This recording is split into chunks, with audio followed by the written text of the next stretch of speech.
Hey everybody! So just quick updates as I'm trying to do these weekly. The noise of a software engineer that is not working at the moment. So we've got lovely laundry going on there. Just to add that extra bit of background noise. Isn't that good for you, eh? Oh, and a piece of toast. Noisy times.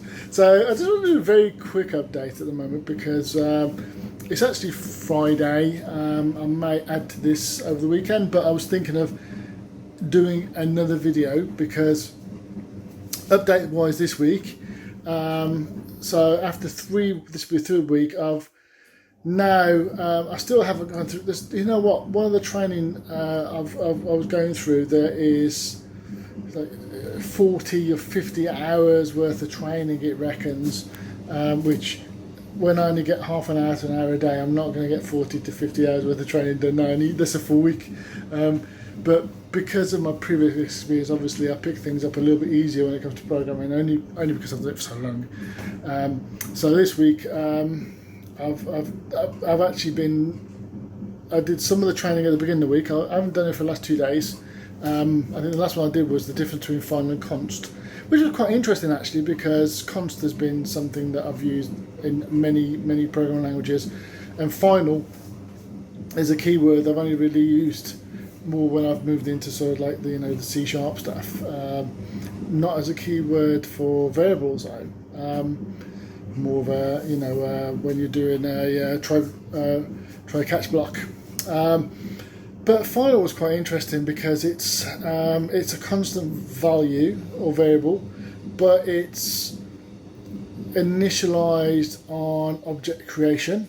So that means that once you've initialized it, it's constant, but it's dynamic in the sense that every time you create a new object, you dynamically allocate the memory. And the thing is, if you don't set that up in the constructor, then you'll get an error. So if you have a final value and you don't set it up, either at the time that you allocate it or more, the reason you're making it final and not constant is you're going to obviously allocate the stuff, the value in the constructor. So if you don't do it, then you get an error. But once you've added or given it a value at the very beginning of the instantiation of the object, that's it. It's a constant value. Then you can't change it. Whereas const is you set it up when you define the variable. So you'll say const int equals, and then you give it a value, and it's at that time it's I think they described it as quite a good analogy. A const is defined when you develop, and at the developer sort of time, as it were, and a final is defined at object creation, is that instantiation time. So that was quite an interesting thing to go through actually. But anyway, I've gone through some of the training and got a little bit more, and got a little bit, because it's understanding how you set the screen up, and I'm still kind of getting to some bits, and there's a lot more than that. I mean, stuff like understanding more about how the async in Flutter works, as opposed to when you use async in, say, C#, and it's probably very similar, to be fairly honest. It's basically asynchronously calling commands, so you don't have to worry about waiting. So yeah, and there's I know the thing is, with the training course I'm looking at, with about 40 hours, it goes through a number of different application creations. So I presume that's what takes the time you're going through, and it gives you information. Anyway, I'm going off on a tangent. So this week I've done some of that, but the last couple of days I've been working on a couple of my own apps. And when I look at creating an app, a program, it tends to be something that I want to use myself. So something I've seen or used in the past, which has got, say, a cost involved in it. And what I do is I rewrite or recreate a similar app, maybe not as functional, but where it's obviously going to be free, or there's a task that I want to perform quite often, and I want to, there's an app or there's not an app in place to do exactly what I wanted. So I've been doing two apps, and they're both related, to be honest, because the first one is a very simple app that will be sort of plugged into the second app, which is a more complex version. So I've been working on those, and that's how I kind of tend to learn. As I'll do the training, and then I'll go off and I'll just write something. So I may give an update this weekend once I've got all the fine-tuning of this first app. It's a really, really basic, simple app, but you know what? It's something that I'm writing for me, because it's something that bugs me when I'm doing something on a phone, and I just want something that's really simple. I don't have to go through, run this application, click this button, do that to get this. I just want to click a button, have an app load ready for me to do this thing. So that's what I'm writing, and I'll explain it more when I've done the app, because it'll make more sense then.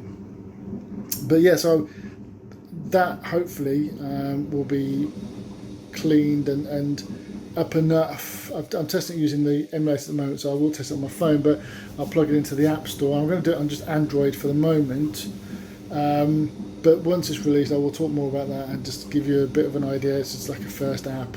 As I say, don't expect anything that's mind-blowing, don't expect anything that's really sexy, because it's not. It's very basic, and it's basic for a reason. It's basic because that's what I want it to be, that's what I want to use it, how I want to use it. And yeah, it may be that it's something that you may find useful, because you may also be annoyed by the fact that you have to click this app and click that button, to get to this thing, do this task, and you might just want to just have something where you just run the app and it's there ready. You don't have to kind of then do this and do that. It's like one less button click or two less button clicks. Say, it's just time. It saves time, and it's, again, anyway, I'll talk about more of it when I've done it, but that's where I am so far. 3 weeks in, I'm writing my first couple of apps. The second app that I'm doing is a little bit more complex. It's got a few more parts to it. One of them is to be able to take photos, which I've written that part already, which is quite interesting. A lot of it is just like, you read it, you look at it online, and then you just literally re-implement the same code. It's that simple to access, but that gives you the very basic level, and I'm having to work on top of that to add a few extra controls I want. So although I can take photos with my app, and that's one part of it, I'm moving further, but to give you an idea, and I'm finding that Flutter is really easy to do this stuff, and also that is an app that it has stateful widgets, and it also, you have more than one screen, so just it's a little bit more complex in the, you have more than one screen.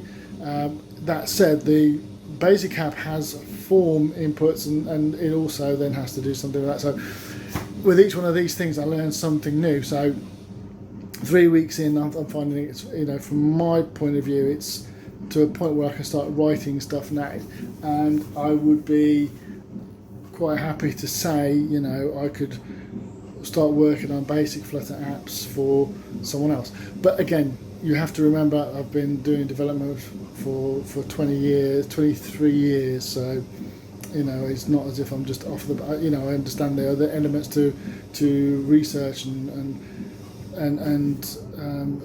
creating the app as on paper first, so we say. So yeah, that's the update for this week. Pretty long one actually, because I think I've gone off on a few tangents. But yeah, hopefully that's something that if you're following along and you want to see how I am, then that's where I am. Look out for this other video. I'm thinking it may not come before this one, but you never know. I may do that one first and then release this one on the weekend, because I normally release these on a Saturday or Sunday, and it's Friday. I don't see much more of an update coming on tomorrow, to be honest, so that's why I'm doing it now. But yeah, hopefully you're enjoying the follow along, and hopefully this other app will be something that will be interesting. And if it is, I may even just pop out the code, because it's not masses and masses of code, it's a couple of files, and it's probably between 50 and 100 lines of code total, so to speak. So yeah, right, I'm gonna go. I'll speak to you in the next video, and if you're enjoying the updates, then please leave a comment, do the usual, and yeah, anything that you want me to look at and talk about, let me know. Right, I'm going to go for real this time. Bye for now.